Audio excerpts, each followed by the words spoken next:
Hey everyone, so today we're working on a Ford Transit and we're going to be pulling out the alternator because it's got noisy bearings on it. Put my microphone down there so hopefully you can hear something.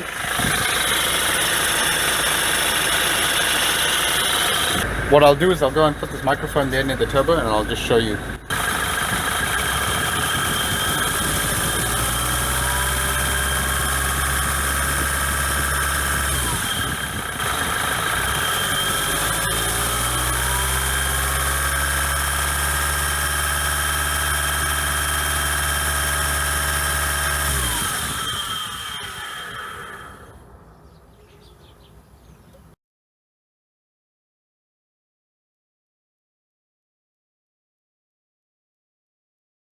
What we want to do is we want to disconnect the battery. So we'll disconnect the negative terminal. And now what we'll do is we'll put the hazards or the lights on just to make sure that power is definitely killed to the battery. Because the problem is sometimes these transits are fitted with a secondary leisure battery, and as a result it can still pull power from the secondary battery. So if that's the case, then you'll have to disconnect the positive side as well.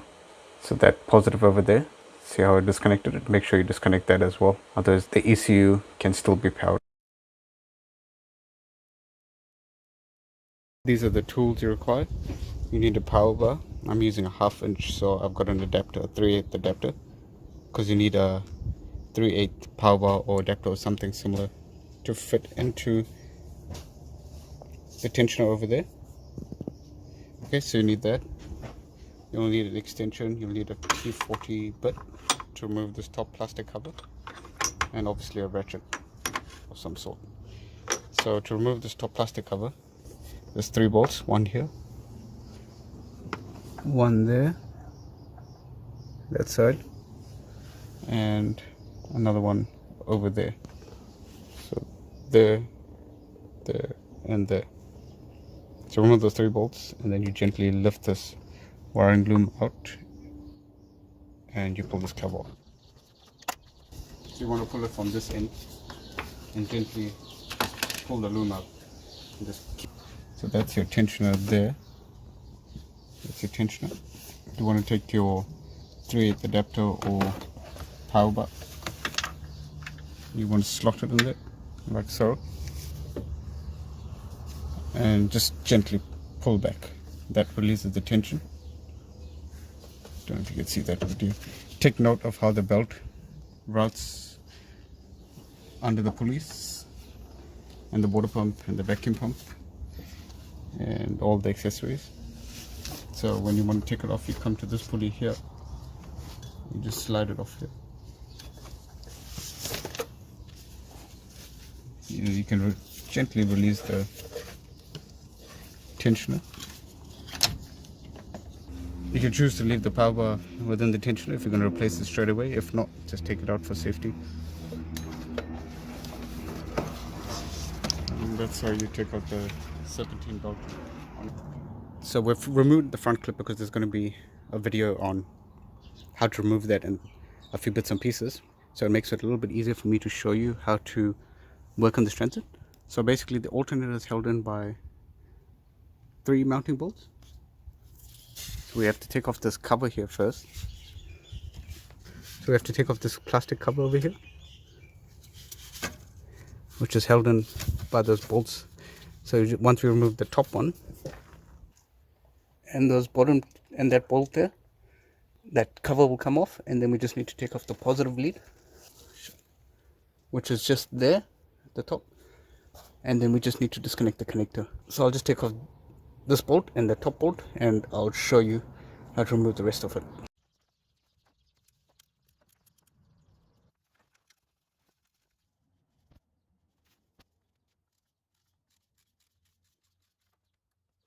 So you need a 1/2 inch socket or a 13mm spanner, or 13mm socket to remove all these bolts, and it's just a 10mm socket that you require to remove the main positive feed on the back of the alternator, which I'll show you shortly.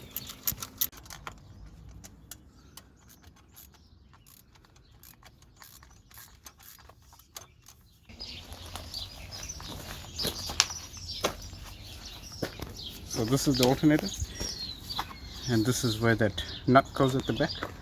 This is the 10 mm.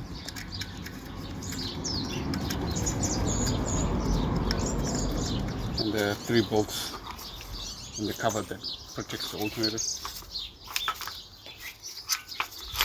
So just for reference, this is the top bolt. These 2 are the bottom bolts. As you can see, they're all identical. And from factory, Ford puts blue Loctite, so that now you know that this is the original alternator. And now we'll spin it. Now this is quite bad.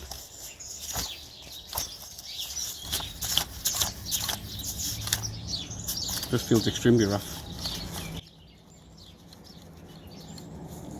Also,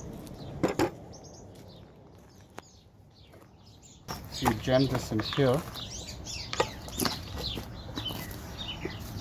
to test the clutch out, it should only spin in one way, so this clutch is fine. It spins this way, but it's jammed in this way and it doesn't spin, so the clutch is okay, but the bearings inside are short on the alternator. So if anyone needs the part number,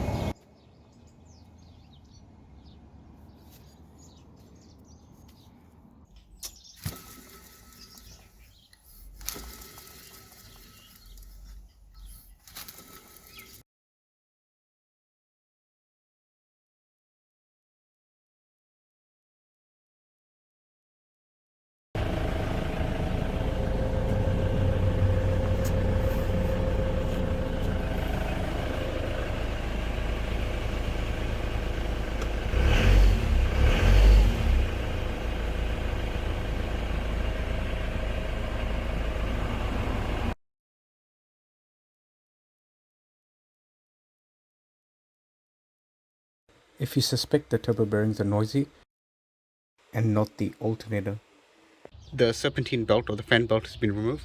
This eliminates all the accessories from running, from the pressuring pump, alternator, the idlers, and vacuum pump, water pump, and the compressor. So now if there's any noise, it'll be just directly from the turbo. And I've also disconnected the turbo intake part there.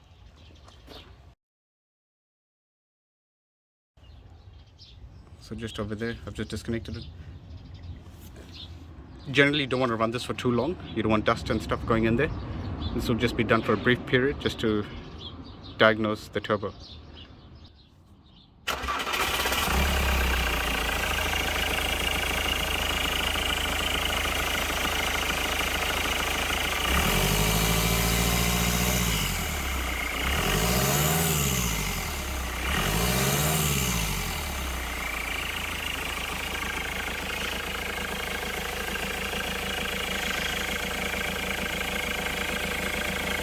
Grab it a little bit and put it off.